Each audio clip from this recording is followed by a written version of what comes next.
मेरी प्यारी माताओं, आज मैं आपको कोई कहानी सुनाने नहीं जा रहा हूँ। आज मैं आपको सुनाने जा रहा हूँ वो दिव्य रहस्य जो कई वर्षों से केवल संतों, ऋषियों और भक्तों के हृदय में छिपा रहा है। ये वही ज्ञान है जो युद्ध भूमि में भगवत गीता के रूप में प्रकट हुआ था, जहाँ खुद श्री कृष्णा ने बेचैन अर्जुन को जीवन का सच बताया था। गर्भ गीता बहुत ही अनोखा ग्रंथ है। इसमें संपूर्ण ज्ञान समाहित है। श्री कृष्ण भगवान जी का वचन है कि जो प्राणी इस गर्भ गीता का सद्भावना से विचार मनन करता है, वह फिर गर्भवास में नहीं आता है। उसे जीवन मरण के चक्र से छुटकारा मिल जाता है। सभी को गर्भ गीता का अनुशीलन अवश्य करना चाहिए। साथ ही यह मान्यता भी है कि जो गर्भवती महिला गर्भ गीता का श्रवण करती है, उसका गर्भस्थ शिशु अच्छे संस्कार ग्रहण करता है। जन्म लेने के बाद वह आदर्श जीवन व्यतीत करता है। आइए हम गर्भ गीता के पहले अध्याय का अनुसरण करते हैं। अर्जुनोवाच, हे कृष्ण भगवान, यह प्राणी जो गर्भवास में आता है, वह किस दोष के कारण आता है? हे प्रभु जी, जब यह जन्मता है तब इसको जरा आदि रोग लगते हैं, फिर मृत्यु होती है। हे स्वामी, वह कौन सा कर्म है जिसके करने से प्राणी जन्म मरण से रहित हो जाता है? श्री भगवानोवाच, हे अर्जुन, यह मनुष्य जो है सो अंधा और मूर्ख है, जो संसार के साथ प्रीति करता है।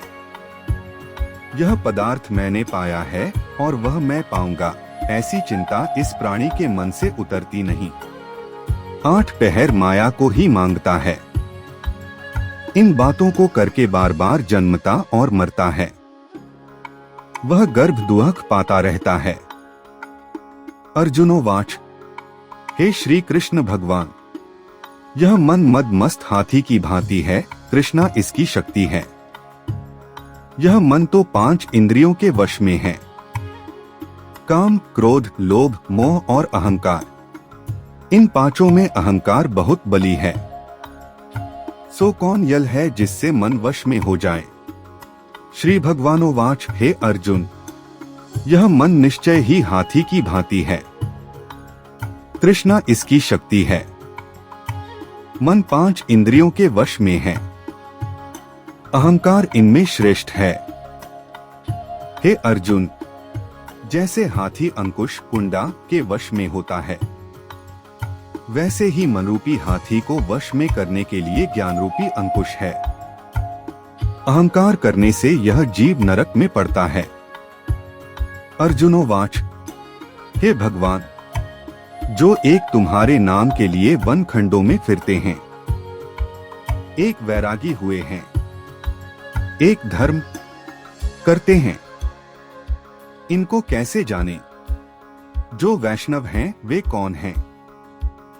श्री भगवानोवाच, हे अर्जुन, एक वे हैं जो मेरे ही नाम के लिए वनों में फिरते हैं, वे सन्यासी कहलाते हैं।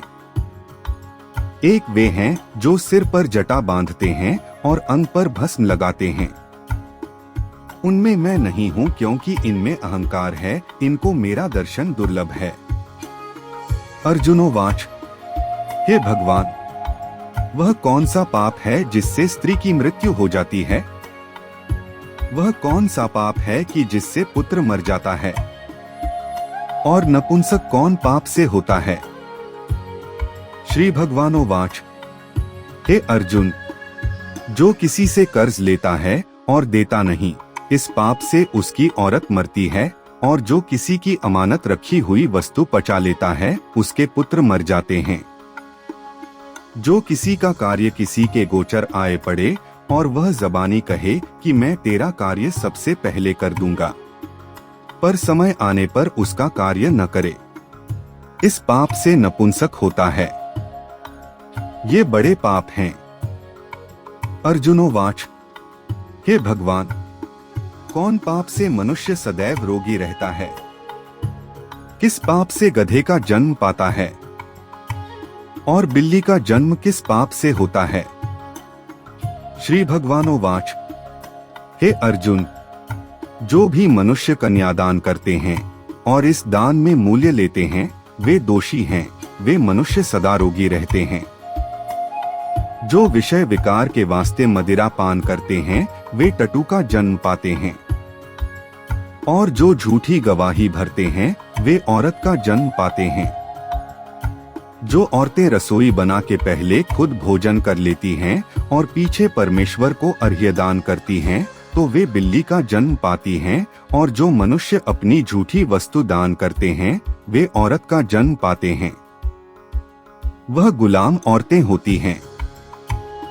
अर्जुनोवाच, हे भगवान, कई मनुष्यों को आपने सुवर्ण दिया है सो उन्होंने कौन सा पुण्य किया है? और कई मनुष्यों को आपने हाथी, घोड़ा, रथ दिए हैं, उन्होंने कौन सा पुण्य किया है? श्री भगवानोवाच, हे अर्जुन, जिन्होंने स्वर्ण दान किया है उनको घोड़े वाहन मिलते हैं। जो परमेश्वर के निमित्त कन्यादान करते हैं सो पुरुष का जन्म पाते हैं। अर्जुनोवाच, हे भगवान, जिन पुरुषों के अंदर विचित्र देह है उन्होंने कौन सा पुण्य कार्य किया है? किसी किसी के घर संपत्ति है, कोई विद्यावान है, उन्होंने कौन सा पुण्य कार्य किया है? श्री भगवानोवाच, हे अर्जुन, जिन्होंने अन्नदान किया है उनका सुंदर स्वरूप है। जिन्होंने विद्या दान किया है वे विद्यावान होते हैं। जिन्होंने संतों की सेवा की है वे पुत्रवान होते हैं। अर्जुनोवाच, हे भगवान, किसी को धन से प्रीति है, कोई स्त्रियों से प्रीति करते हैं, इसका क्या कारण है? श्री भगवानोवाच, हे अर्जुन, धन और स्त्री सब नाश रूप हैं। मेरी भक्ति का नाश नहीं है। अर्जुनोवाच, हे भगवान, यह राजपाट किस धर्म के करने से मिलता है? विद्या कौन सा धर्म करने से मिलती है? श्री भगवानोवाच, हे अर्जुन, जो प्राणी काशी में निष्काम भक्ति से तप करते हुए देह त्यागते हैं वे राजा होते हैं। और जो गुरु की सेवा करते हैं वे विद्यावान होते हैं। अर्जुनोवाच, हे भगवान, किसी को धन अचानक बिना किसी परिश्रम से मिलता है सो उन्होंने कौन सा पुण्य कार्य किया है? श्री भगवानोवाच, हे अर्जुन, जिन्होंने गुप्तदान किया है उनको धन अचानक मिलता है। जिसने परमेश्वर का कार्य और पराया कार्य संवारा है वे मनुष्य रोग से रहित होते हैं। अर्जुनोवाच, हे भगवान, कौन पाप से अम्ली होते हैं और कौन पाप से गूंगे होते हैं और कौन पाप से कुष्ठी होते हैं? श्री भगवानोवाच, हे अर्जुन, जो आदमी नीच कुल की स्त्री से गमन करते हैं वो अम्ली होते हैं। जो गुरु से विद्या पढ़कर मुकर जाते हैं सो गूंगे होते हैं। जिन्होंने गौघात किया है वे कुष्ठी होते हैं। अर्जुनोवाच, हे भगवान, जिस किसी पुरुष की देह में रक्त का विकार होता है वह किस पाप से होता है? किसी को खंड वायु होती है और कोई अंधे होते हैं तो कोई अपंग होते हैं और कई स्त्रियां बाल विधवा होती हैं तो यह किसी पाप से होती हैं? श्री भगवानोवाच, हे अर्जुन, जो सदा क्रोधवान रहते हैं उन्हें रक्त विकार होता है। जो मलिन रहते हैं वे सदा दरिद्री होते हैं। जो कुकर्मी ब्राह्मण को दान देते हैं उनको खंड वायु होती है। जो पराई स्त्री को देखते हैं, गुरु की पत्नी को कुदृष्टि से देखते हैं सो अंधे होते हैं। जिसने गुरु और ब्राह्मण को लात मारी है वो लंगड़ा व अपंग होता है। जो औरत अपने पति को छोड़कर पराये पुरुषों से संग करती है सो वह बाल विधवा होती है। अर्जुनोवाच, हे भगवन, तुम परमब्रह्म हो, तुमको नमस्कार है। पहले मैं आपको संबंधी जानता था परंतु अब मैं ईश्वर रूप जानता हूँ। हे परम ब्रह्म, गुरु दीक्षा कैसी होती है, कृपा कर मुझको बताएं। श्री भगवान उवाच, हे अर्जुन, तुम धन्य हो, तुम्हारे माता पिता भी धन्य हैं, जिनके पास तुम जैसा पुत्र है। हे अर्जुन, सारे संसार के गुरु जगन्नाथ है। विद्या का गुरु काशी, चारों वर्गों का गुरु सन्यासी है। सन्यासी उसको कहते हैं जिसने सबका त्याग करके मेरे विषय में मन लगाया है। हे अर्जुन, यह बात ध्यान देकर सुनने की है। हे अर्जुन, जो गुरु का भक्त होता है और जो प्राणी गुरु के सम्मुख होकर भजन करते हैं, उनका भजन करना सफल है। जो गुरु से विमुख हैं, उनको सप्तग्रास मारे का पाप है। गुरु से विमुख प्राणी दर्शन करने योग्य नहीं होते। जो गृहस्थी संसार में गुरु के बिना है, वो चांडाल के समान है। जिस तरह मदिरा के भंडार में जो गंगाजल है, वह अपवित्र है, इसी तरह गुरु से विमुख व्यक्ति का भजन सदा अपवित्र होता है। उसके हाथ का भोजन देवता भी नहीं लेते। उसके सब कर्म निष्फल हैं। कुकर, सूकर, गदर्भ, काक, ये सबकी सब योनियां बड़ी खोटी योनियां हैं। गुरु बिना गति नहीं होती, वह अवश्य नरक को जाएगा। गुरु दीक्षा बिना प्राणी के सब कर्म निष्फल होते हैं। हे अर्जुन, जैसे चारों वर्णों को मेरी भक्ति करना योग्य है, वैसे गुरुधार के गुरु की भक्ति करना योग्य है।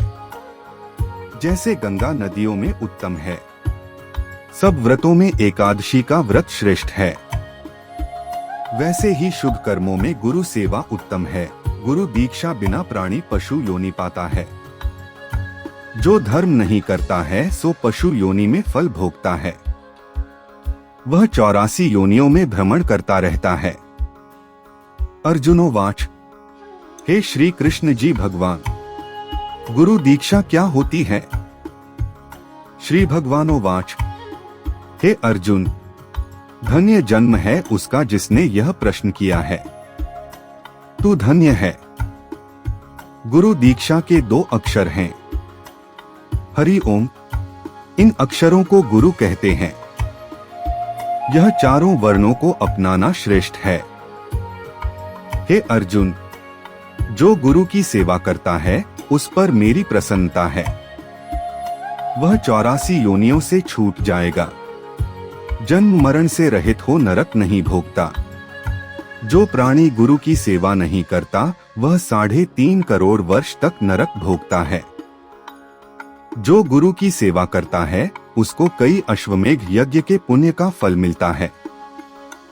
गुरु की सेवा मेरी सेवा है। हे अर्जुन, हमारे तुम्हारे संवाद को जो प्राणी पढ़ेंगे और सुनेंगे, वो गर्भ के दुख से बचेंगे, उनकी 84 योनियां कट जाएगी।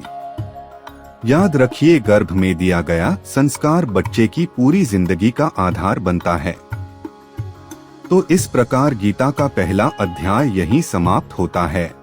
हम आशा करते हैं कि आपको यह वीडियो अवश्य पसंद आया होगा। वीडियो को लाइक और शेयर करके कमेंट में जय श्री कृष्णा लिखना ना भूले।